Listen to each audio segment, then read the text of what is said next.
Test cricketer Asad Shafiq ने तमाम format से रिटायरमेंट लेने का ऐलान कर दिया, जिसके बाद इन्हें पाकिस्तान क्रिकेट बोर्ड में कौमी सेलेक्टर का ओहदा मिलने का इम्कान है। असद शफीक ने अपनी रिटायरमेंट का ऐलान इतवार को नेशनल क्रिकेट स्टेडियम कराची में खेले गए नेशनल T20 कप के फाइनल के रोज किया। अपनी रिटायरमेंट के हवाले से असद शफीक ने कहा कि 2020 के बाद ड्रॉप होने के बाद मैं कौमी टीम में जगह बनाने के लिए बाकायदगी से डोमेस्टिक क्रिकेट खेलता रहा। इस सीजन के आगाज पर मैंने फैसला कर लिया था कि ये मेरा आखिरी डोमेस्टिक सीजन होगा। उन्होंने मजीद कहा कि मुझे लगा कि 38 साल की उम्र रिटायर होने की है।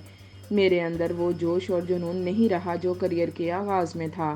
मैं उन तमाम लोगों का शुक्रिया अदा करना चाहूँगा जिन्होंने मेरे करियर के दौरान मेरी मदद की। 2010 में अबू धाबी में जनूबी अफ्रीका के खिलाफ टेस्ट मैच से डेब्यू करने वाले दाएं हाथ के बैटर ने अपने मुल्क की 77 टेस्ट मैचों में नुमाइंदगी की, जिसमें उन्होंने 38 की औसत से 12 सेंचुरियों और 27 निस्फ सेंचुरियों की मदद से 4660 रन स्कोर किए। इसके अलावा उन्होंने 60 वनडे और 10 T20 मैचों में बिलतरतीब 1336 और 192 रन बनाए। मिडल ऑर्डर बैटर 2010 के बाद मिसबाह-उल हक की कप्तानी में खेलने वाली पाकिस्तानी टेस्ट टीम का मुस्तकिल रुकन थे। उन्होंने आखिरी मर्तबा टेस्ट मैच 2020 में खेला, जबकि वो गुज़िश्ता 3 बरसों से डोमेस्टिक क्रिकेट बाकायदगी से खेल रहे थे। ख्याल रहे कि असद शफीक को चीफ सेलेक्टर वहाब रियाज की सिलेक्शन कमेटी का हिस्सा बनाया जाएगा और इसीलिए उन्होंने कबल अज़ वक्त रिटायरमेंट भी ले ली है।